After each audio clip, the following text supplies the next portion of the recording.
नमस्कार, हमारे खास प्रोग्राम शतरंज में आप सभी का बहुत बहुत स्वागत है। मैं हूं मनीष कुमार वर्मा, HN24/7 देख रहे हैं आप। फूलपुर से प्रियंका गांधी वाड्रा के चुनाव लड़ने की अटकलें तेज हो गई हैं। आंतरिक सर्वे के बाद फूलपुर लोकसभा क्षेत्र में कांग्रेस नेताओं ने प्रियंका गांधी का पोस्टर लगाया है। पोस्टर में प्रियंका गांधी को कांग्रेसियों ने उम्मीद की आंधी बताया। फूलपुर 0 किलोमीटर की साइन बोर्ड से प्रियंका गांधी वाड्रा के चुनाव लड़ने की अटकलें लगाई जा रही है। पोस्टर में पंडित जवाहरलाल नेहरू और इंदिरा गांधी की भी तस्वीर है। तो अब कयासों का बाजार जो है वो गर्म हो चुका है। प्रियंका गांधी वाड्रा को लेकर अब ये कयास लगाए जा रहे हैं कि फूलपुर से वो चुनाव लड़ सकती हैं। वहां के जो कार्यकर्ता हैं उन्होंने ये पोस्टर चस्पा किया। पोस्टर भी देख सकते हैं जिसमें लिखा है उम्मीद की आंधी प्रियंका गांधी। ऐसे पोस्टर कई जगह पर फूलपुर में चस्पा किए गए हैं। कार्यकर्ताओं का कहना है कि वो चाहते हैं कि प्रियंका गांधी वहां से चुनाव लड़े। आपको बता दें ये वही फूलपुर है जहां से नीतीश कुमार जो है अगर उत्तर प्रदेश में कहीं से चुनाव लड़ सकते हैं तो वो फूलपुर है। ऐसा ये कयास लगाए जा रहे थे। अब यहीं से प्रियंका गांधी को लेकर भी पोस्टर चस्पा कर दिए गए हैं। तो उम्मीद की आंधी प्रियंका गांधी नाम से ये पोस्टर चस्पा है। अब जो अफवाहों का बाजार है वो भी काफ़ी गर्म हो चुका है। तमाम तरह के अटकलें लगाए जा रहे थे कि प्रियंका गांधी कभी ये था कि कहीं से भी चुनाव लड़ सकती है उत्तर प्रदेश में, उनको टिकट दिया जा सकता है उत्तर प्रदेश से। तो एक जो कयास था, कयास के बाजार लगातार गर्म हो रहे हैं। तरह तरह की जो अटकलें हैं वो निकल कर सामने आ रही है। लेकिन फूलपुर से ये जो उम्मीद की आंधी प्रियंका गांधी के पोस्टर चस्पा किए गए कांग्रेस नेताओं के द्वारा, ये कहीं ना कहीं ये एक संकेत दे रहे हैं कि इस बार शायद जो गांधी परिवार की जो विरासत है वो प्रियंका गांधी आगे बढ़ा सकती हैं उत्तर प्रदेश में।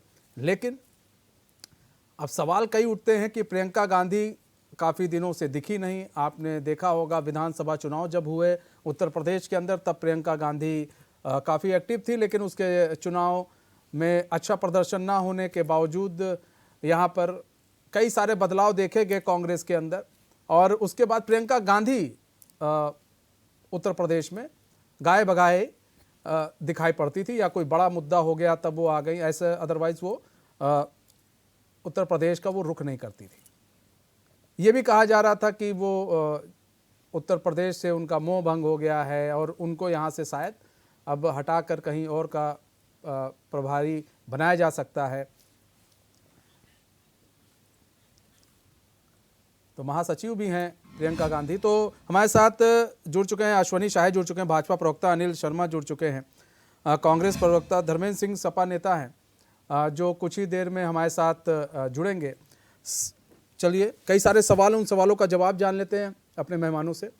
सबसे पहले अनिल शर्मा जी आप ही का रुख कर लेते हैं। अनिल शर्मा जी, फूलपुर में एक पोस्टर चस्पा कर दिया जाता है प्रियंका गांधी का, और ऐसे में अब कयास क्या लगाया जाए कि क्या फूलपुर से चुनाव लड़ेंगी, क्योंकि ये वही जगह है जहां से नीतीश कुमार का भी अगर मन बनता है तो फूलपुर से वो भी चुनाव लड़ सकते हैं। देखिए, सबसे बड़ी बात है प्रियंका जी किस क्षेत्र से चुनाव लड़ेंगे ये नेतृत्व को तय करना है। फूलपुर से जो मामला है, फूलपुर में कार्यकर्ताओं की जो मांग है कि प्रियंका जी यहाँ से चुनाव लड़े, कार्यकर्ताओं को में जो उत्साह देखने को मिल रहा है वो जोर शोर से निकलकर सामने। एक्चुअली फूलपुर जो है नेहरू गांधी परिवार की कर्मभूमि भी रही है, और वहां से अगर नीतीश जी चुनाव लड़ना चाहते हैं तो कांग्रेस बड़ा दिल करेगी, नीतीश जी को लड़ाएगी। ये सब कंडीशन तय करेगी सीटों के बंटवारे के समय। लेकिन सभी लोगों की अपनी अपनी तैयारियां हैं। कांग्रेस भी अपनी तैयारी में है और अन्य संगठन भी हमारी तैयारी में है। हम लोगों का जो डिसीजन है इंडिया गठबंधन का कि अपने अपने क्षेत्रों में अपने अपने कार्यकर्ता जाकर अपने तरीके से जो मेहनत करने का काम है वो करें। फिर गठबंधन जिसको तय करेगा उसको हम लोग चुनाव लड़ाने का काम करेंगे, चाहे प्रियंका जी लड़े, चाहे नीतीश जी लड़े, चाहे कोई अन्य दल का व्यक्ति लड़े या कोई भी व्यक्ति लड़े। तैयारी सभी को करनी। हम लोग बूथ स्तर तक मजबूती से तैयारी करने का काम करें। एक एक कार्यकर्ता कांग्रेस का लगा हुआ है और अन्य दलों के लोग भी हमारे मजबूती के साथ चुनाव लड़ने की तैयारी में लगी। देखिए उत्तर प्रदेश की जो सरजमीन है हम्म, ये एक बहुत बड़ा बदलाव लाने वाली है। तो उत्तर प्रदेश में जिस प्रकार से सरकार जो चल रही है, केंद्र और प्रदेश की जो डबल इंजन की सरकार, इसने उत्तर प्रदेश की जनता को गुमराह करके जनता के साथ जो व्यवहार हुआ है इस सरकार के द्वारा, जिस प्रकार का जो शोषण हुआ है जनता का, उससे जनता पूरी तरह से परेशान है।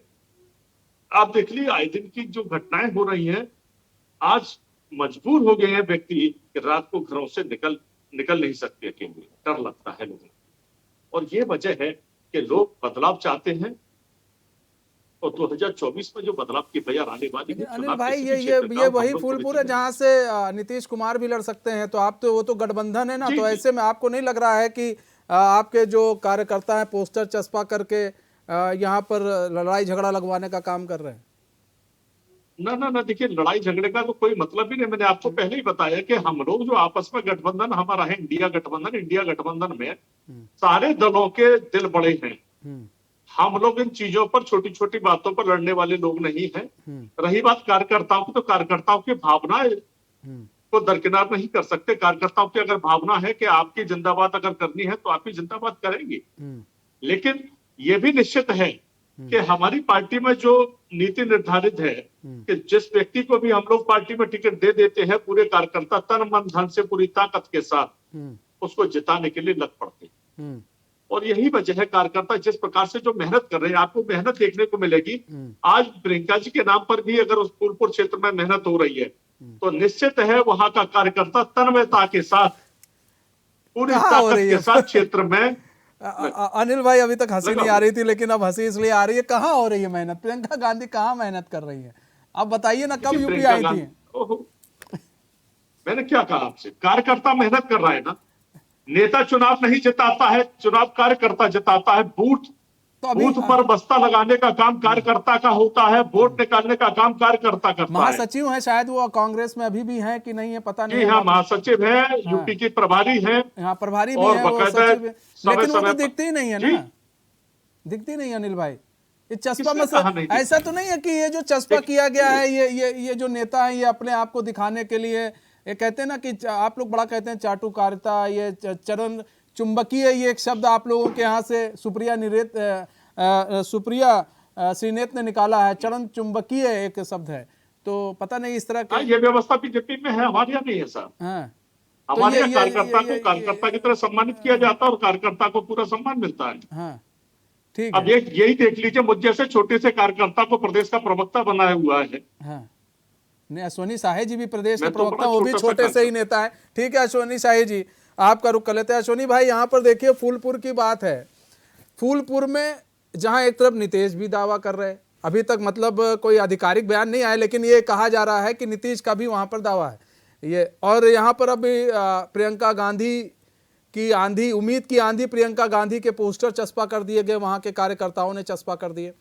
तो क्या समझा जाए कि क्या इनके यहाँ सब कुछ ठीक है अभी? ठीक मतलब इस तरह के पोस्टर चस्पा करके आपको नहीं लग रहा है कि यहाँ पर चीज़ें फिर इन लोग के बीच में झगड़ा उगड़ा हो जाएगा कि भैया हम भी हैं तुम भी हो मैदान में?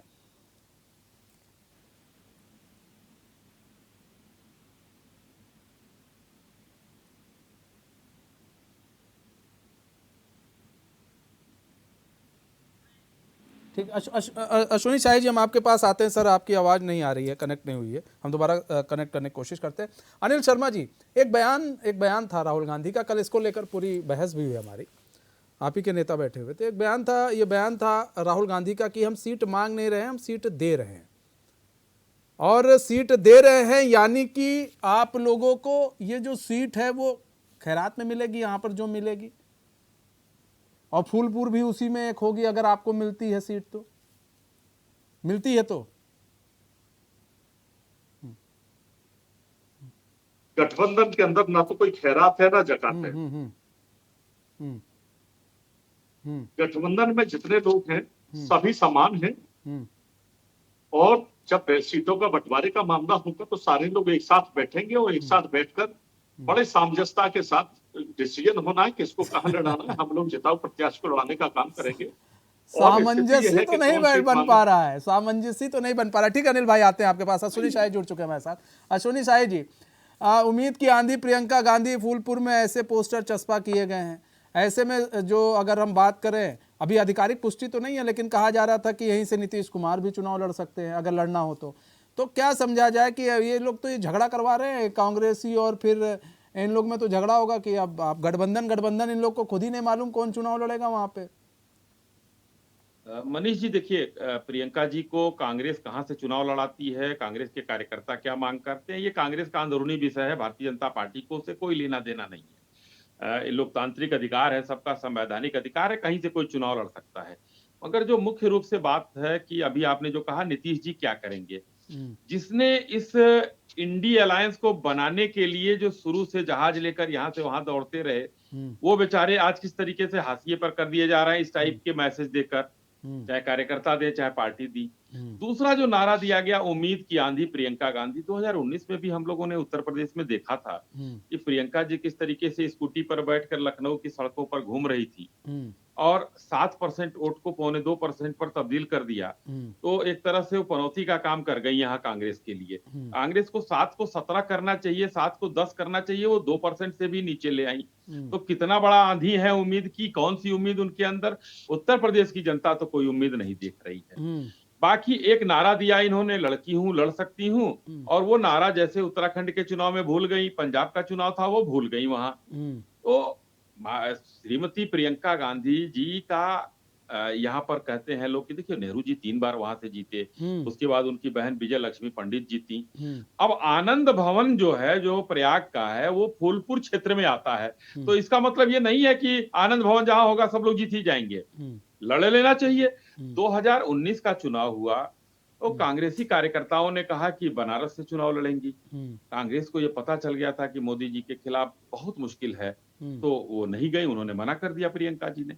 फिर अभी अध्यक्ष बनते ही अजय राय जी ने कहा कि प्रियंका गांधी जी को बनारस से लड़ाया जाएगा। अब प्रियंका गांधी जी कितनी बड़ी नेता हैं कि देश की सभी किसी सीट से लड़ जाएंगी, वो जीत जाएंगी, ऐसा कांग्रेसी सोचते हैं। भाई अब देखिए, चूंकि जो सुप्रिया श्रीनेत ने चरण चुम्बन की बात की, वो चरण चुम्बन कांग्रेसी नेता गांधी परिवार का करते रहते हैं, इसलिए ये लोग जगह जगह पर मांग करते रहते हैं कि भाई यहाँ से लड़े, वहां से लड़े। होता सर, कांग्रेस में चरण चुम्बन नहीं होता, कांग्रेस में बराबर का अधिकार दिया जाता है। गलतफहमी में ना रहे। अनिल भाई सुन लीजिए, हम आपके पास आ रहे हैं, 2 ही लोग हैं आपके पास आ रहे हैं ना, आराम से अपनी अपनी बात रखिए। जी, तो सुप्रिया श्रीनेत भी चरण चुम्बन ही करती हैं सुबह से शाम तक। कुछ कभी कभी ऐसे ट्वीट भी कर देती हैं जिसको डिलीट करना पड़ता है उनको। हम लोग भी पता है महाराजगंज से कितना वोट पा गई थी वो। तो चरण चुम्बन में लगी है कि कहीं राज्यसभा भेज दिया जाएगा या कुछ होगा, जो भी हो। खैर, अब आता हूं मैं दूसरे मुद्दे पर कि अभी जैसे ओवैसी साहब ने एक चैलेंज दिया राहुल गांधी जी को। स्मृति ईरानी जी ने तो चैलेंज देकर हराकर यहाँ से उनको वायनाड भेज दिया। उन्होंने दिया कि आकर हैदराबाद से लड़ जाए चुनाव। कांग्रेसी किसी नेता को, सबको साफ सूंघ गया था, पूरे कांग्रेस को किसी एक नेता का बयान नहीं आया कि ओवैसी को तो जो है वहीं पर जाकर हैदराबाद में हराकर राहुल जी उसकी औकात बता देंगे, ऐसा किसी ने नहीं कहा। सब लोग डर के मारे बिल से निकल नहीं पाए हैं, यानी कि राहुल गांधी जी। तीसरी बात, राहुल गांधी जी जिस इंडी अलायंस के साथ है, सीपीएम वहां पर जो है केरल में जहां से चुनाव लड़े थे, उन लोगों ने इतनी गंभीरता से वो नहीं लेते हैं इनको, राहुल जी को। उन्होंने कह दिया राहुल जी समीक्षा करिए, वायनाड से आपको नहीं लड़ना चाहिए। तो जब इस परिवार के लोगों को, उन्हीं के अलायंस के लोग समीक्षा करने की बात बोल रहे हैं, तो फिर क्या अब उनको फूलपुर से लड़े, लखनऊ से लड़े, या फिर कहीं जाए सिकंदराबाद से लड़े, कोई मतलब नहीं है। जमानत जब्त होनी है प्रियंका गांधी वाड्रा जी की, तो इस समय जो है स्थिति ये। अनिल शर्मा जी देखिए, अभी बात यही चल रही है, चर्चा ये है कि देखिए जब विधानसभा चुनाव चल रहे थे उत्तर प्रदेश में, तो काफी सारे बातें हुई, प्रियंका गांधी यहाँ से लड़ेंगी, प्रियंका गांधी वहां से लड़ेंगी, लेकिन उन्होंने चुनाव लड़ा नहीं। ऐसे में क्या इस बार अपनी विरासत को वो आगे बढ़ाएंगी, चुनाव लड़ेंगी, आपको लग रहा है? देखिए मनीष जी, सबसे बड़ी बात है भारतीय जनता पार्टी किस प्रकार से ट्रोल करने का काम करती है। रही बात प्रियंका जी के चुनाव लड़ने की, ये उनको तय करना है और नेतृत्व को तय करना है। तो चुनाव कब किसको लड़ना है, ये उसके ऊपर निर्भर करता है। रही बात फूलपुर की जनता की और माननीय प्रदेश अध्यक्ष अजय राय जी की, नहीं तो अनिल भाई आप लोग के यहाँ, आप लोग के जो कार्यकर्ता हैं वो विधानसभा चुनाव में भी बड़े उम्मीद लगा के बैठे थे मोदी जी के खिलाफ लड़ने के लिए, इस बार भी उम्मीद लगा के बैठे। तो एक बार जो उम्मीद है, क्या कांग्रेसी कार्यकर्ताओं की उम्मीदों पर पानी क्यों फेरा जा रहा है? एक बार लड़वा दीजिए, क्या दिक्कत है? ज्यादा ज्यादा या तो वो तो या तो जीतेंगे या तो हारेंगे, दो ही चीज होता है, तीसरी तो कुछ होना नहीं है। देखिए, कांग्रेस के अंदर चुनाव जीतने हारने का कोई डर नहीं है। प्रियंका जी एज ए प्रभारी इलेक्शन लड़वाया गया उन्होंने, और इंचार्ज के रूप में ये निश्चित हुआ था कि वो सारे लोगों को चुनाव लड़वाएंगे, तो चुनाव नहीं लड़ेंगे। कार्यकर्ताओं की भावना है, कार्यकर्ता चाहते हैं कि आप मनीष जी को चुनाव लड़वाया जाए, या साहे जी को चुनाव लड़वाया जाए, या धर्मेंद्र जी को चुनाव लड़वाया जाए। तो ये कार्यकर्ताओं की भावना है, लेकिन डिसीजन तो आपको लेना है कि आप चुनाव लड़ेंगे कि नहीं लड़ेंगे। रही बात, बहुत बढ़िया बात की हमारे प्रवक्ता महोदय ने कि सुप्रिया श्रीनेश सुबह से शाम तक चरण चुम्बन का काम करती हैं। तो मैं आपको बता दूं, ये चरण चुम्बन का काम आपके भारतीय जनता पार्टी के नेता के द्वारा किया जाता है, जो चैनल पर बैठकर जिस प्रकार से चरण चुम्बन की बातें करते हैं, गुलामी की बातें करते हैं, और इस प्रकार की लाप लपेट करते हैं कि लगे कि बहुत अच्छा चाशनी में लपेट कर लोगों को परोसा जा रहा है, लेकिन वो कड़वे करेले को चाशनी में लपेट कर भले ही परोसते, लेकिन जनता जानती है कि कड़वा करेला कड़वा ही होता है। और सुप्रिया श्रीनेश जी उसको डिफाइन करने का अगर काम करती है तो वो चरण चुम्बन नहीं है, वो पार्टी के राष्ट्रीय प्रवक्ता है। और बीजेपी को अगर सही जवाब देती है तो वो जवाब चरण चुम्बन में नहीं आता श्रीमान जी। चरण चुम्बन करने का काम आपके प्रवक्ताओं का है, जिस प्रकार से आपके नेता करते हैं। ये स्थिति है भारतीय जनता पार्टी के नेताओं की। अगर कोई गलत भी है तो उसको बचाव इस प्रकार से करेंगे जैसे वो दूध का धुला हो। प्रमाण तौर पर देख लीजिए, ब्रजभूषण शरण सिंह का जो बचाव करने का काम बीजेपी के नेताओं ने किया, लेकिन जब आरोपित नजर आए, पुलिस ने ये कह दिया ये गलत है, ये आरोपी है, तब उसके बाद कोर्ट के शरण लिख के कोर्ट देखेगा जो होगा, कानून जो करेगा। तो सर कानून तो करेगा, ये पूरा कानून तो कानून करेगा, लेकिन बीजेपी के ओहो, उससे पहले बीजेपी के नेता किस प्रकार से उनका बचाव करते चले आए। कौन बचाव कर रहा था सर? एक नेता बताइए ना, कोई बचाव कर रहा था? वो तो कह रहे थे कि भाई अगर वो दोषी हैं तो उनको जेल में बंद किया जाएगा, अगर निर्दोष हैं तो बाहर रहेंगे। चैनलों पर बैठे हुए बीजेपी के प्रवक्ता उनको दूध का धुला बताते रहे, और ये भी कहा बीजेपी के प्रवक्ताओं ने कि ये बेटियां जो पहलवान बेटियां बैठी हो, ये किसी के इशारे पर ये आतंकवादी तक उनको बता दिया गया। आप कहते हैं कि किसी ने नहीं कहा, सारे चैनलों की डिबेट्स वगैरह उठाकर देख लीजिए। ये स्थिति भारतीय जनता पार्टी के प्रवक्ताओं की है। भाई प्रवक्ता अगर पार्टी के कह रहे हैं तो कुछ ना कुछ पार्टी कह रही है ना। रही बात फूलपुर से चुनाव लड़ने की या बनारस से चुनाव लड़ने की, ये पार्टी तय करेगी किसको कहां से चुनाव लड़ना है। नहीं, पार्टी तो सब तय करेगी, लेकिन पार्टी तो सब तय करती हो, तो हम लोग भी जानते हैं सर कि तय करेंगे राहुल गांधी ही सब। लेकिन बात यह है कि एक बार राहुल गांधी जी तय नहीं करेंगे साहब। मैं आपको बता दूं, आप इस गलत फहमी में आए कि राहुल गांधी जी अकेले तय करते हैं।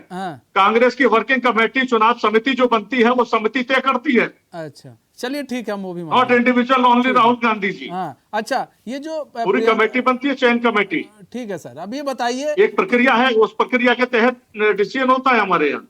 अच्छा, ये नहीं कि भाजपा में किसी पे ठप्पा अमित शाह ने लगा दिया कि खाता ना वही जो अमित शाह और मोदी जी कहते हैं वो सही। ठीक है अनिल भाई, ये बताइए कि ये जो बार बार आप कार्यकर्ताओं की डिमांड है, वो डिमांड क्यों नहीं पूरी कर दे रही हैं प्रियंका गांधी? अच्छा, प्रभारी के रूप में भी और महासचिव के रूप में भी वो दिख भी नहीं रही हैं। या तो उनको उत्तर प्रदेश पसंद नहीं आ रहा है, 17 से ये जो 1-1.5% वोट तक लेकर चली आई है, 7% वोट से, क्या या तो उनको यूपी पसंद नहीं आ रहा, रास नहीं आ रहा है, यूपी के लोग पसंद नहीं आ रहे हैं उनको, इसलिए वो दिख भी नहीं रही हैं। आपके कोई वरिष्ठ लीडर तो आ ही नहीं रहा है। मनीष जी देखिए, मैं आपको एक बात बताऊं, उत्तर प्रदेश में अगर वोट परसेंटेज कहीं भी घटा, तो इसका मतलब ये नहीं कि चुनाव में अगर स्थिति बदली है या कहीं हम लोगों को नुकसान हुआ है, तो इसका मतलब ये नहीं है कि कांग्रेस के लोगों ने मेहनत करना बंद कर दिया हो या हम मैदान से हट गए।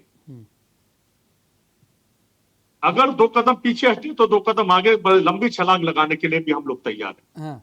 और संगठन की स्थिति यह है कि संगठन में बूथ स्तर पर जो कमजोरियां थी उसको दूर करने का काम किया गया, क्योंकि ये इलेक्शन जो होता है, जिस प्रकार का माहौल बीजेपी ने बनाया, ये किसी से छिपा हुआ नहीं है कि किस भाजपा ने लोगों को बरगलाने का काम किया और एक गलत स्वरूप कांग्रेस का पेश करने का काम किया और लोगों को जिस प्रकार वोट की राजनीति में हम्म,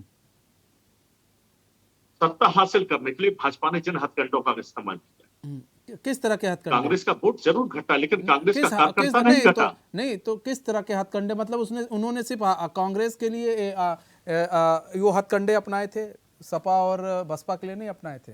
आप लोग का वोट मतलब 7 से इतना % घटा दिया। ठीक है, अश्वनी साही जी से हम जवाब भी ले लेते हैं। अश्वनी भाई, ये कौन सा हथकंडा आप लोग अपनाते हैं कि वोट % इन लोग का घटता जा रहा है?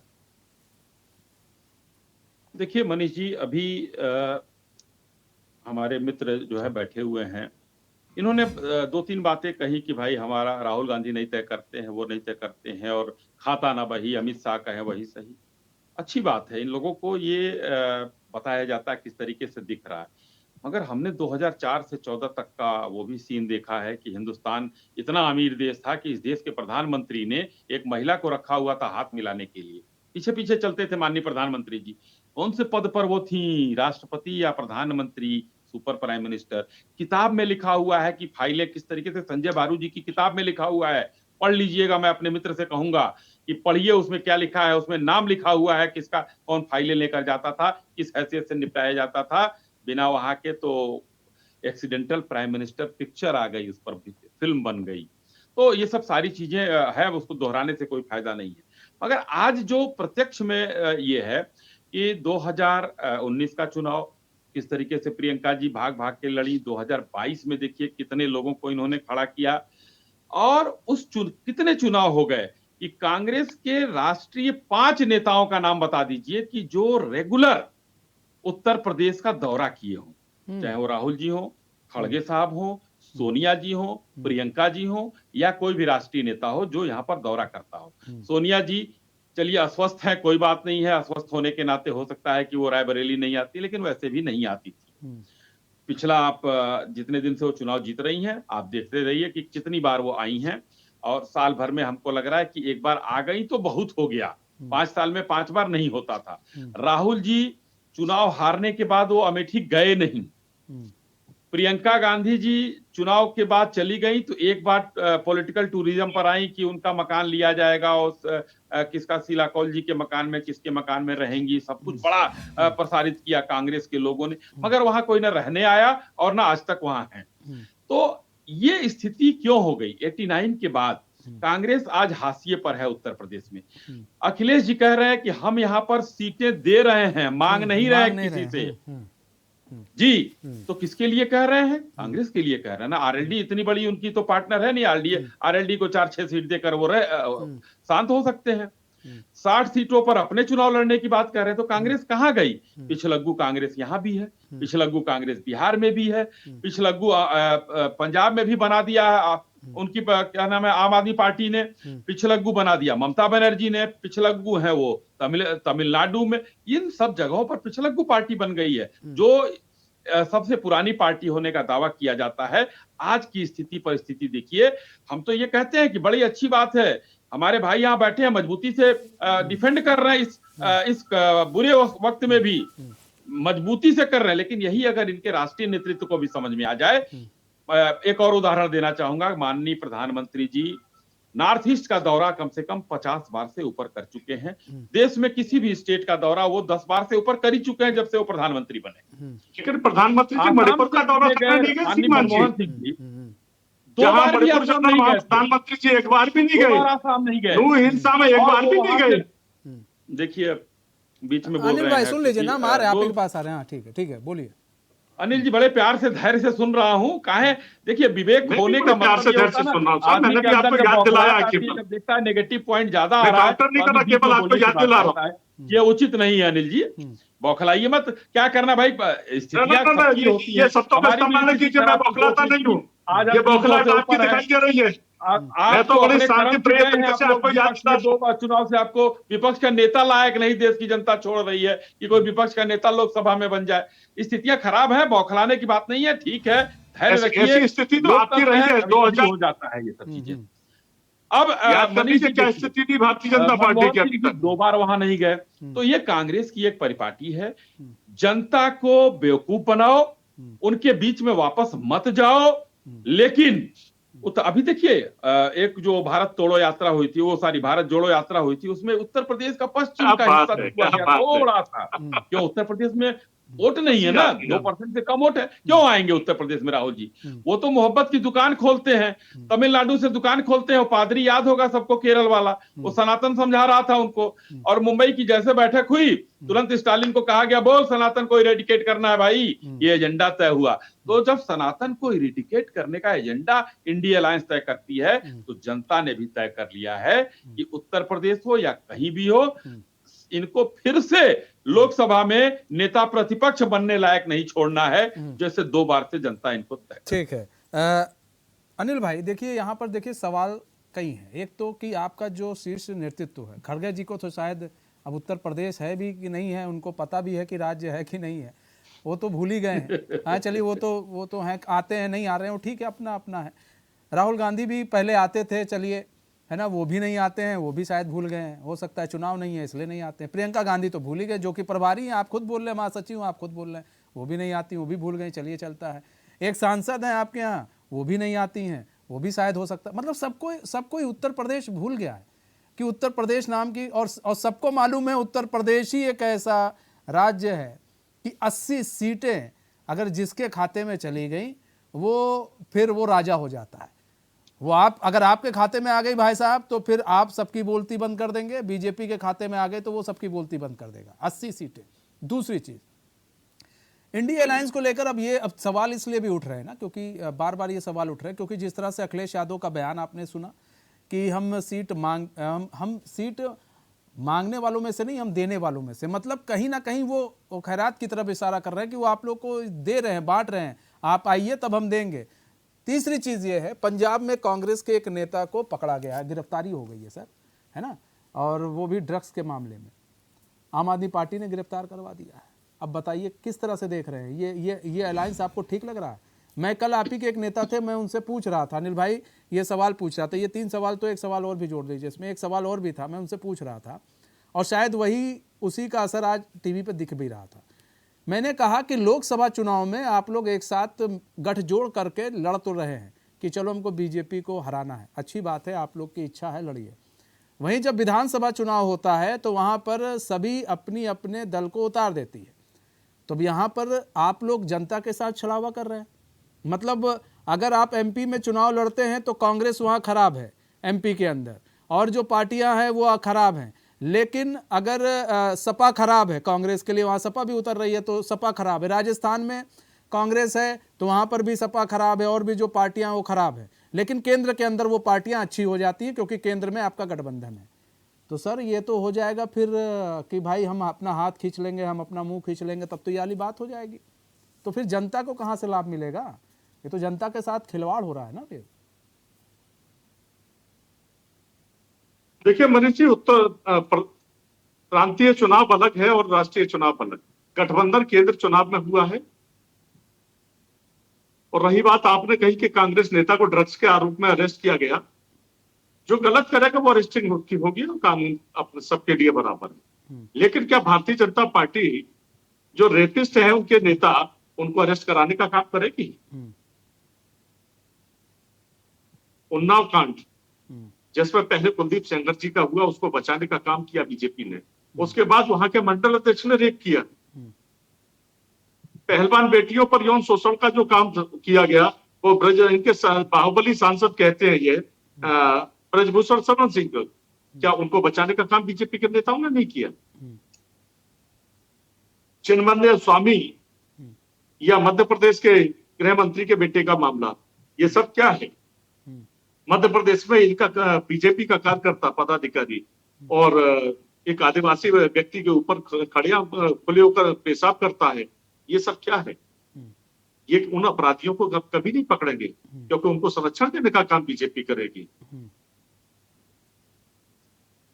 रही बात नेताओं के आने की,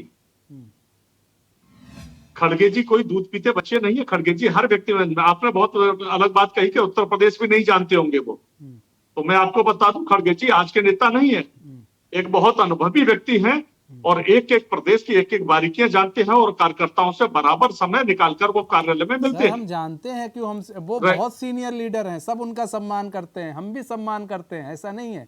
लेकिन सवाल तब उठता है जब खड़गे जी को हर जगह जाने की, अब भैया आपके क्या है, वो राष्ट्रीय अध्यक्ष है ना, उनकी क्या जिम्मेदारी बनती है कि यहाँ पर हमारे यहाँ 1% वोट आ रहा है, 1-1.5% वोट है हमारा उत्तर प्रदेश में, तो यहाँ मजबूत करना चाहिए। यहाँ मजबूती नहीं कर रहे हैं ना, राहुल गांधी यहाँ बिल्कुल देख रहे मजबूत करना हैं। चाहिए। फिर बाद ना, में ना, आप क्या वही बता करेंगे, रहा हूं, बिल्कुल। इलेक्शन के टाइम ओहो। आएगा तो राहुल गांधी आएंगे, 2-3 दलित के यहाँ जाकर खाना खा लेंगे, फिर जाएंगे किसी कुली के यहाँ जाकर फिर सामान उठा जी लेंगे। सरकार हमारी भी तो सुनिए। हाँ अनिल भाई बोलिए। उत्तर प्रदेश को मजबूत करने के लिए एक बहुत मजबूत प्रदेश अध्यक्ष की नियुक्ति की गई है, आदरणीय अजय राय जी की। लल्लन जी नहीं थे? और अजय राय जी बराबर मेहनत कर रहे हैं और उनके साथ टीम चल रही है। हाँ। रही बात खड़गे जी की, खड़गे जी ने बराबर समय समय पर केंद्रीय कार्यालय में बैठकर उत्तर प्रदेश के लोगों से संपर्क स्थापित कर रहे हैं और लोगों से मिलते हैं। किन लोगों से मिलते हैं सर? कांग्रेस जनों से और किससे मिलेंगी? हाँ, कांग्रेस के नेताओं से मिलते हैं, ये कहिए। हाँ बिल्कुल, नेताओं से मिलते हैं, कार्यकर्ताओं से मिलते हैं। एक आम कार्यकर्ता भी अगर खड़गे जी के पास जाता तो उससे भी उसी तरह से मिलते हैं, इससे बड़े नेताओं से मिलते हैं। खड़गे जी के यहाँ कोई भेदभाव नहीं है। आदरणीय खड़गे जी जब मिलते हैं तो उससे इतना प्रेम से मिलते हैं, उस कार्यकर्ता को लगे कि वो पहली बार नहीं आया है। आत्मीयता का मिलन होता है उनका, कार्यकर्ता के साथ भावनात्मक मिलन होता ये है। सब और यही वजह उत्तर प्रदेश के कार्यकर्ताओं के अंदर जोश बरकरार है। और अजय राय जी के आने से अभी बरेली में जो बड़ी बैठक हुई है, जिसमें एक प्रांत की बैठक हुई, ब्रज प्रांत की, और उसमें बहुत लोगों ने जोशीले तरीके से उस बैठक में आयोजन में सम्मिलित होकर और एक संकल्प लिया है कि हम लोग बूथ स्तरों पर जाकर और जिला पंचायत स्तरों पर संगठन को मजबूत करने का जो काम करेंगे उसको और तेजी से करने का काम करेंगे। और ये निश्चित है कि 2024 का जो चुनाव उत्तर प्रदेश में होगा, सर्वाधिक सीटें हमारे इंडिया गठबंधन की होंगी। आपको कितना मिलेगी? और ये दावा करती है भारतीय जनता पार्टी। आपको कितनी मिलेगी अनिल भाई? उत्तर प्रदेश में सीट आप लोग को देंगे कि नहीं देंगे ये लोग? देखिए, ये सब मजाक की बातें ना करें कि उत्तर प्रदेश में हमको देंगे या नहीं देंगे। अरे भाई, वोट आपका परसेंटेज ही नहीं है।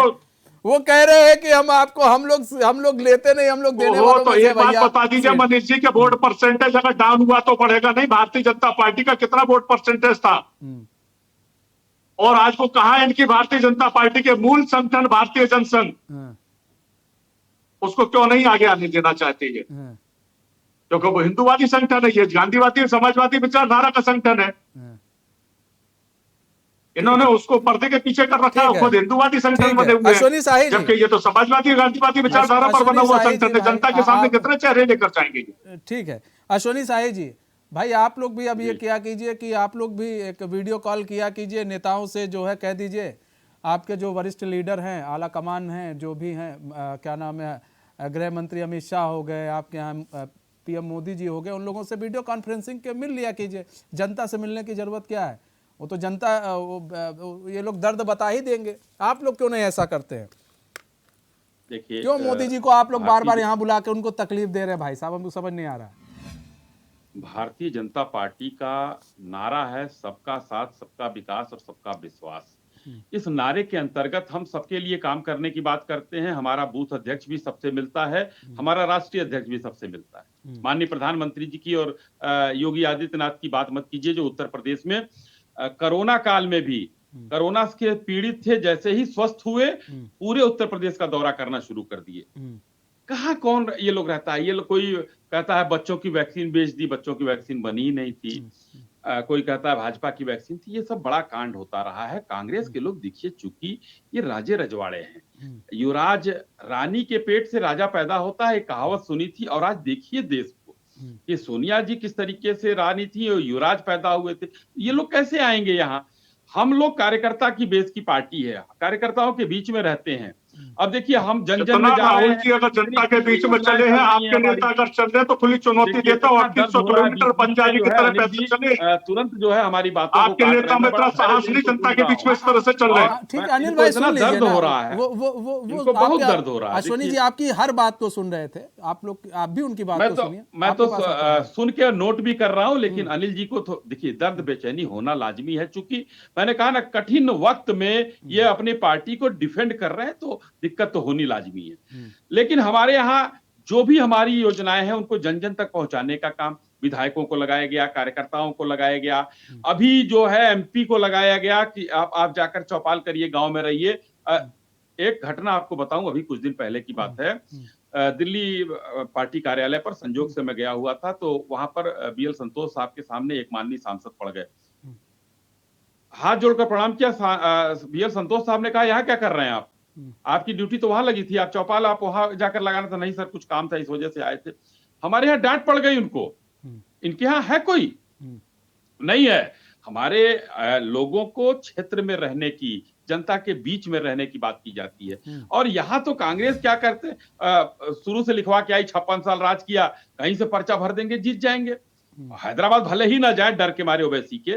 दूसरी बात मैं कहना चाहता हूं, हमारे मित्र ने दो घटनाओं का जिक्र किया, तो हैदराबाद को भेज दीजिएगा, आपकी बी टीम है, उसके खिलाफ लड़ने का साहस दिखाएं। देखिए जो है उचित नहीं है।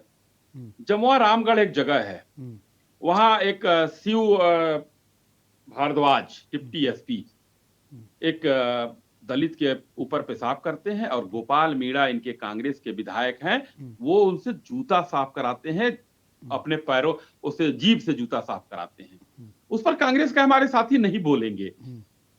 सीधी वाले में तो इन लोगों ने कहा। और जो भी घटनाएं होती हैं, भारतीय जनता पार्टी के लोग कम से कम माफी तो मांगते हैं। देखिए शिवराज जी ने किस तरीके से उसको बुलाकर उसका जो है सम्मान किया आपने।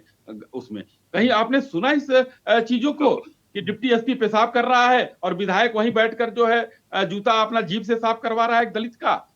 ये है कांग्रेस। दूसरा, इन लोगों ने वादा किया किसानों के साथ कि हम ऋण माफी कर देंगे, और पता नहीं 17,000 या पूरी संख्या मुझे याद नहीं आ रही है, सबके घरों में आरसी पहुंच गई।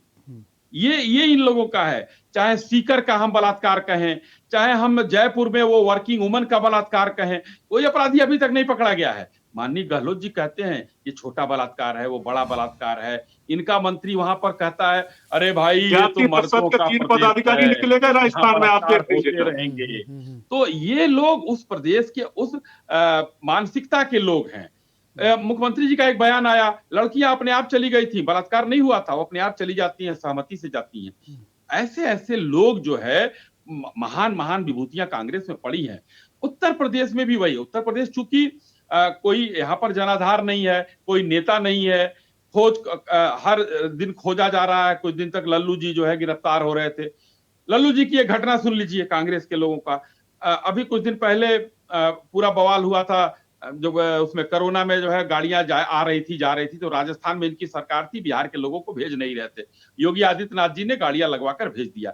स्कूटर का नंबर तो बहुत मशहूर हुआ था। लल्लू जी एक जगह, एक विधायक ने कहा, राजस्थान के, मैं कहीं बैठा हुआ था, नाम लेना उचित नहीं है, विधायक ने कहा कि अरे भाई लल्लू जी गए थे, कहे कि भाई आपके यहाँ भरतपुर में मैं आया हूँ, मुझे कुछ करना नहीं है, सरकार आपकी है, मुझे 4 पुलिस वालों से कहिए उठाकर जीप में भेज दे, फोटो खिंचा जाए बस। ये स्थिति है कांग्रेस की। कांग्रेस का नाम लेवा नहीं उत्तर प्रदेश में। आज समाजवादी पार्टी के रहमो करम पर ये लोग जिंदा हैं। 2 सीटें मिली हैं, और जो 2 सीटों में जो बजरंग बहादुर सिंह हमारे उम्मीदवार फरेंदा से थे, वो 400-500-700 वोटों से हारे। आराधना मिश्रा जी अपने बदौलत जीती। कांग्रेस का कोई जनाधार नहीं। कांग्रेस में क्या है? कांग्रेस का तो मतलब ही नहीं। कोई एक प्रत्याशी बता दे जो कांग्रेस के नाम पर जीता हो, और हम तो हजारों प्रत्याशियों के नाम बता देते हैं जो मोदी जी और भाजपा के नाम पर जीते हैं। अनिल ये है दोनों पार्टियों में। अनिल भाई यही वजह है कि प्रियंका गांधी यहाँ से चुनाव नहीं लड़ रही हैं उत्तर प्रदेश के अंदर, क्योंकि जो आप लोग का जनाधार है वो काफ़ी कम है, और आप जमीन आप लोग काफ़ी दिन से तलाश रहे हैं कि हमें उत्तर प्रदेश में ज़मीन मिल जाए। आपने गठबंधन भी किया सपा के साथ, एक बार कर चुके हैं, फिर आप लोग एक बार फिर से गठबंधन में आए हैं। लेकिन जिस तरह से जनाधार आपका खोया है, आप कह रहे हैं कि हम लोग ज़मीनी स्तर पर काम कर रहे हैं। जब विधानसभा चुनाव हुआ था आपने तब भी यही बात कही थी, लेकिन क्या हुआ? वोट परसेंटेज घटता जा रहा है। ये एक बड़ी मुसीबत भी है अनिल भाई, इसमें कोई बट की बात नहीं, इसको मानना पड़ेगा। एक बड़ी मुसीबत है कि आप इस वोट परसेंटेज को बढ़ाएंगे कैसे। और प्रियंका गांधी को आप लोग, और शीर्ष नेतृत्व, आप लोग की चाहत है प्रियंका गांधी लड़े, बिल्कुल सब लोग चाहते हैं प्रियंका गांधी लड़े, तो क्यों नहीं शीर्ष नेतृत्व तो कह के उनको भाई लड़वा दे रहे हैं एक बार कि नहीं, कम से कम लड़ाइए तो सही। या तो ये लग रहा है आपको कहीं शीर्ष नेतृत्व को कि भाई अगर कहीं हार गई तो दिक्कत हो जाएगा, तब फिर लोग बेइज्जती करेंगे, तो कहिए आप लड़वाइए तो सही। हार मैदान में उतरेंगे तभी तो पता चलेगा हार और जीत की बात है। अगर कहीं मोदी जी को हरा देती है तो बहुत बड़ी बात हो जाएगी। चुनाव लड़ना न लड़ना एक अलग बात है। भाजपा के प्रवक्ता जिस प्रकार से कह रहे हैं, क्या जिस आदिवासी के शिवराज सिंह जी ने पैर अगर धोए, वो आदिवासी वही था जिसके ऊपर पेशाब किया गया। रेपिस्टों को ये बचाने का खुलेआम काम कर रहे हैं इनके एसएसपी को, एसपी को, इनके लोग सर एमपी में खुलेआम बाद में पीट बात रहे कर हैं। लेंगे सर, बाद में उनको बात आप क्या कर लेंगे सर, कहेंगे? इसमें काफी सारे फिर बहस हो जाएंगी। इसमें हम लोग आज जो चर्चा है उस पर आ जाए। सर ये बता, हम जो सवाल है मेरा सर सीधा सा सवाल है। नहीं तो एक बात बताइए, केवल मुद्दे की चर्चा अगर प्रियंका जी के ऊपर ही है तो प्रियंका जी के मामले में ये सब इधर उधर की बातें करें, आप इनको ना टोकिएगा, केवल हमको सर टोकिए, इसीलिए आप लोगों को अनिल गोदी भाई, मीडिया अनिल कहा भाई, जाता है क्या? आपने बात उठाई थी, उन्होंने बात कर दी, ठीक है, मैं इसीलिए बात करते मैंने मैं आपने बता दूं बात ना, उठाई पेशाब थी, करने वाले कांड पे इनका क्या है? आपने बात उठाई, मैंने आपकी बात सुनी, मैंने एक बार भी नहीं अभी टोका। हाल में उत्तर प्रदेश में कितना सुरक्षा हुई है। हाँ। कौशाम्बी में 13 हत्याकांड, औरैया में दोहरा हत्याकांड, अम्बेडकर में दोहरा हत्याकांड, प्रयागराज में अपहरणकर व्यवसायी के बेटे की हत्या, सीएससी में तैनात, सुल्तानपुर में डॉक्टर की निर्ममता से हत्या, और उसमें बीजेपी का जलाध्यक्ष का भतीजा, और अवैध जमीन को कब्जा किए हुए अगर कांग्रेसी में प्रदर्शन आंदोलन नहीं करते तो निश्चित समझ लीजिए उसको भी संरक्षण दिया जाता। ये स्थिति इन लोगों की है, ये बात करते हैं। रही बात वोटों की है, मैं आपको वोट परसेंटेज की बता देता हूं, जो आपका सवाल है। भारतीय जनता पार्टी का अभी तक वोट परसेंटेज कितना था? ये आजादी से लेके अब तक कभी जनसंघ, कभी जनता पार्टी के नाम पर, कभी भारतीय जनता पार्टी के नाम पर ये वोट लेने के लिए जो मेहनत करते रहे, और अंततोगत्वा इनको जो सत्ता भी मिली तो बहुत लंबे समय के बाद, क्या एकदम से संगठन बनाते ही इनको सत्ता मिल गई थी? लेकिन अगर जनाधार घटता है तो क्या जनाधार बढ़ेगा नहीं? तो ये निश्चित समझ लीजिए कि उत्तर प्रदेश में जो बदलाव की बयान आने वाली है लोकसभा चुनाव में, 80 सीटों में से ज्यादा सीटें बीजेपी की चंद सीटों पर सिमट जाएगी। ये दावा करते हैं ना 80 सीटों का, ये 20-25 सीट ले आए, बहुत बड़ी बात है। रही बात हमारे और समाजवादी पार्टी के बीच की, ये हमारा अपनी आपसी मामला है, हम आपस में निपटा लेंगे और सीटों का बंटवारा बड़े दिल करके हो जाएगा। आपने उस बात को नहीं कहा कि अखिलेश जी ने यह भी कहा है कि हम बड़ा दिल करके चुनाव लड़ाने का काम करेंगे। और निश्चित है कि अगर प्रियंका जी लड़ेंगी या राहुल जी लड़ेंगे या कोई और अन्य नेता कांग्रेस का लड़ेगा तो अखिलेश जी ने यह भी कहा कि बड़ा दिल दिखाएंगे। नहीं सुनिए ना, अब अनिल भाई देखिए, फिर वही सवाल आता है जो आपसे पहले मैंने पूछा था कि आप लोग कहते हैं कि लोकसभा चुनाव अलग हो जाता है, विधानसभा चुनाव अलग हो जाता है। आखिर आप लोग लोकतंत्र के लिए तो लड़ रहे हैं ना, कि लोकतंत्र की हत्या हो रही है, तमाम तरह के मुद्दे हैं, इसलिए तो आप लोग एक साथ आए हैं। और यही बात आप लोग कहते भी हैं, राहुल गांधी आपके उठा भी रहे हैं, लोकतंत्र की जी हत्या हो रही है, यहाँ से लेकर विदेश तक वो बात उठा रहे हैं। तो लोकतंत्र की हत्या हो रही है, बीजेपी लोकतंत्र की हत्या कर रही है, और फिर आप लोग कहीं पर जाकर संगठित हो जाते हैं। विधानसभा चुनाव में आप लोग अलग अलग हो जाते हैं। विधानसभा चुनाव में अश्वनी शाही जी का देख लीजिएगा, उनके आवाज़ नहीं आ रही है। विधानसभा चुनाव में आप लोगों का सब चीज़ें आ रही है आपको आवाज़? अनिल शर्मा जी आपको आवाज़ आ रही है? अनिल शर्मा जी का आवाज़ आ रही है? लगता है अनिल शर्मा जी और अश्वनी साय जी से हमारा संपर्क हो गया है, हम दोबारा संपर्क साधने की कोशिश करेंगे। तो देखिए, तमाम तरह की जो उम्मीद है वो कांग्रेस के कई कार्यकर्ता लगा रहे हैं कि वो प्रियंका गांधी आए और चुनाव लड़ें। कई लोग चाहते हैं कि पीएम मोदी के अगेंस्ट वो खड़ी हों और चुनाव मैदान में उतरें और चुनाव लड़ें। ऐसा जो कांग्रेस के कई कार्यकर्ता हैं वो चाहते हैं। आपने देखा फूलपुर में पोस्टर भी चस्पा किए गए। सबके अपनी अपनी चीज़ें हैं, सब मानते हैं कि फूलपुर से लड़ें क्योंकि नेहरू गांधी जी का वो रहा है पूरा। तो ऐसे में कांग्रेस में काफ़ी सारी, देखिए अभी कहा तो ये जा रहा है कि प्रियंका गांधी चुनाव लड़े, लेकिन अभी उम्मीद बिल्कुल अभी ऐसी नहीं है कि वो चुनाव लड़ेंगी नहीं लड़ेंगी, क्योंकि अभी कोई आधिकारिक पुष्टि नहीं की गई है कि भाई वो कहीं से चुनाव लड़ेंगी। लेकिन जो समर्थक हैं वो तमाम तरह के जो पोस्टर हैं वो चस्पा कर रहे हैं। कई लोग कह रहे हैं भाई आइए और पीएम मोदी के अगेंस्ट आप चुनाव लड़िए।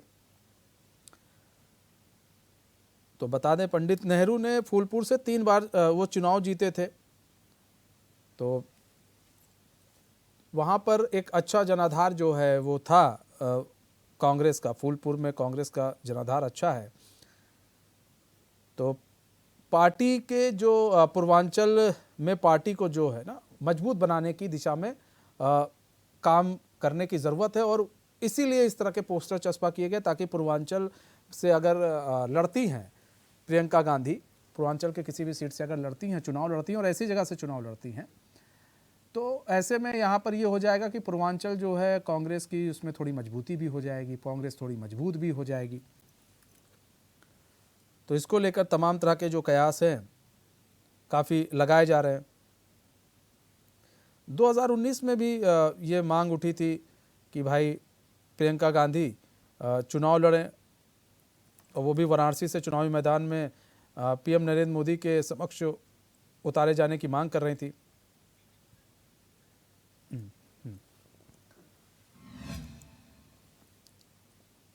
अश्विनी भाई, सवाल ये है अश्विनी भाई कि देखिए तमाम तरह के देखिए यहाँ पर एलिगेशंस भी लगते हैं। अब भाई अगर अपराध की बात करें तो उत्तर प्रदेश में भी ऐसा नहीं आपराधिक घटनाएं थमी हैं, उत्तर प्रदेश में भी कई ऐसी बड़ी आपराधिक घटनाएं हो रही हैं और इसको लेकर ये काफ़ी मुखर है। भले ही कार्रवाई हो रही है, बुलडोज़र चल रहा है, कईयों का इनकाउंटर हो गया है, लेकिन आपराधिक घटनाएं हो रही हैं। अब ऐसे में उसे कैसे कंट्रोल किया जाएगा, और उन आपराधिक घटनाओं को जो ये लोग उठा भी रहे हैं, बार बार मुद्दा उठा भी रहे हैं, उनकी भी बात सही है कि भाई यहाँ पर आपराधिक घटनाएं हो रही हैं, यहाँ डबल मर्डर, यहाँ ट्रिपल मर्डर। तो ऐसे में कैसे आप लोग इन जो आपराधिक घटनाओं को कंट्रोल करेंगे ताकि आपके लिए आने वाले समय में चीज़ें बेहतर हो सके? देखिए मनीष जी, बहुत बढ़िया सवाल है और ठीक है, अच्छी बात है कि विपक्ष होने के नाते ये लोग उठाते रहते हैं उसको। आज उत्तर प्रदेश एक मतलब एक प्रदेश को मत मानिए, एक पाकिस्तान से बड़ा ही ये राष्ट्र है एक तरह से। उत्तर प्रदेश 25 करोड़ जनता की आबादी है। उत्तर प्रदेश में योगी आदित्यनाथ जी के आने के बाद संगठित अपराध किस तरीके से नेस्तनाबूद किया गया है, ये किसी से छुपा नहीं है। इसलिए आज उत्तर प्रदेश की तरफ लोग आकर्षित हो रहे हैं, यहाँ पर उद्योग लगाने के लिए, यहाँ पर व्यापार जमाने के लिए, और उसका परिणाम देखने को मिल रहा है। अभी देखिए अशोक लीलैंड की फैक्ट्री लखनऊ में लग रही है, ब्रिटानिया की फैक्ट्री लगी है, और नोएडा में जो है एप्पल का इतना बड़ा वो लग गया। बाकी और भी फर्टिलाइजर कारखाना अभी हम लोगों ने खोला, चीनी मिले बंद खोले हम लोगों ने। उत्तर प्रदेश को कम से कम लैंडलॉक स्टेट को आज सड़कों का जाल बिछा दिया, एक्सप्रेसवेज का, सड़कों की बात छोड़िए, एक्सप्रेसवेज का जाल बिछा दिया है हम लोगों ने। वाटर वेज चालू हो चुका है, 5 इंटरनेशनल एयरपोर्ट की बात कर रहे हैं। यहाँ पर पहले वसूली का मामला होता था। हाँ, ये मैं कह सकता हूं कि जनसंख्या ज्यादा होने के कारण, बड़ा प्रदेश होने के कारण पूरा अपराध अभी नहीं रुका है, लेकिन संगठित अपराध खत्म है। वो इस अपराध पर भी लगाम लगाने की पूरी कोशिश की जाती है। ये लोग पक्षपात का आरोप लगाते थे, जैसा कि अभी हमारे भाई शर्मा जी ने उठाया वहां का सुल्तानपुर में भारतीय जनता युवा मोर्चा का वो पड़ोसी था, वो भाई चाचा जो भी लगता हो, जो अपराधी था, उसका घर बुलडोज कर दिया गया। कहीं कोई ये नहीं है कि दूसरा कोई ही होगा, ये लोग तो हल्ला मचाते रहते थे। इन लोगों ने अपराध को किस तरीके से बढ़ावा दिया, हमको लग रहा है कि अनिल जी को याद करना चाहिए कि भोला पांडे और भास्कर पांडे, जिन्होंने हवाई जहाज को हाईजैक किया था, उसको महिमा मंडित करते हुए कई बार टिकट देकर चुनाव लड़ाने का काम किया उत्तर प्रदेश से ही, और विधायक भास्कर पांडे बने रहे, भोला पांडे तो कई बार हार गए चुनाव। आज स्थितियां इतनी बदल रही हैं उत्तर प्रदेश में कि उत्तर प्रदेश एक अपने आप में बीमारू प्रदेश हुआ करता था, वो इस समय बेहतर प्रदेश के नाम पर हो रहा है। 1 ट्रिलियन इकोनॉमी की तरफ बढ़ रहे हैं। ओडीओपी ने तो डंका बजा रखा है। यहाँ विश्व के जितने हमारे मेहमान आ रहे हैं, ओडीओपी का उनको गिफ्ट दिया जा रहा है कि ये भाई हमारे उत्तर प्रदेश में 1 डिस्ट्रिक्ट 1 प्रोडक्ट का मामला है। यहाँ आज उत्तर प्रदेश को देखिए किस तरीके से माननीय योगी जी ने बेहतर बनाने का काम किया है। इतने दिन तक ये लोग तो मान लीजिए खैर 89 से नहीं है, समाजवादी पार्टी थी। बीमारियों की रोकथाम, गोरखपुर में इंसेफ्लाइटिस था, उसको जड़ से समाप्त करने का काम इस सरकार ने किया है। खत्म हो चुका है वो, अब नहीं है। आज हर जगह, हर स्तर पर, चाहे सुबह से उठकर शाम तक, कोई सरकार बता दीजिए मनीष जी, मैं पूछता हूं कि उसने सीओ, डिप्टी एसपी लेवल के लोगों को ये कहने का काम किया है सार्वजनिक रूप से कि तुम्हारा सर्किल ठीक नहीं चल रहा, तुम हटाए जाओगे और तुम बर्खास्त कर दिए जाओगे, सिर्फ सस्पेंड नहीं किए जाओगे। सीईओ तक की खबर मुख्यमंत्री के पास है। इससे बढ़िया क्या उदाहरण हो सकता है बताइए आप। इनका वहां उठा लीजिए, छत्तीसगढ़ में एक नई घटना आई है। कांग्रेस की सरकार है, मैं इसलिए थोड़ा बाहर ले चलता हूं क्षमा के साथ। वहां 229 करोड़ का गोबर बघेल साहब खा गए। अभी तक तो चारा ही खाते हुए सुना हमने।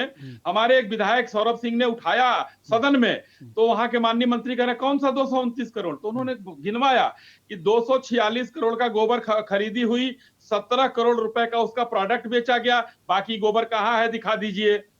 कोई जवाब नहीं कांग्रेस के पास। 229 करोड़ का गोबर खा गए ये लोग। लालू जी चारा खाए, बघेल साहब गोबर खाए, ये स्थितियां हैं आज उत्तर प्रदेश में। आप बता दीजिए। अश्विनी भाई, एक सवाल और भी उठता है कि इतने सारे घोटाले हुए हैं, इतने सारे घोटाले हुए, जनता भी जान रही है कितने घोटाले हुए, कई सारे घोटालों का नाम आया, लेकिन वो पैसा कहाँ है? वो पैसा आया देश में कि नहीं आया? अगर आया है, अगर आने के बावजूद भी अगर हमारे यहाँ भिखारी या फिर कुछ गरीब लोग भीख मांगते नजर आ रहे हैं, तो ये नहीं लगता है हमारे लिए शर्म की बात है? कई सौ करोड़ आपने देखा होगा, कई सारी लिस्टें हैं, अगर हम भी लेकर बैठ जाए तो कांग्रेस के समय में कई सारी लिस्टें ऐसी हैं कि बहुत सारे घोटाले हुए। ठीक है, मोटा मोटी कॉमनवेल्थ हुआ, कोल घोटाला हुआ, 2G स्पेक्ट्रम मामला हुआ, जीप घोटाला हुआ, ना जाने कितने घोटाले, लेकिन पैसा कहाँ है सर? और फिर घोटाला हम गिना तो देते हैं, लेकिन फिर सर यही होता है, पैसा आया कि नहीं आया? नहीं। देखिए पैसा आना और घोटाला गिनाना दो चीजें हैं दोनों में।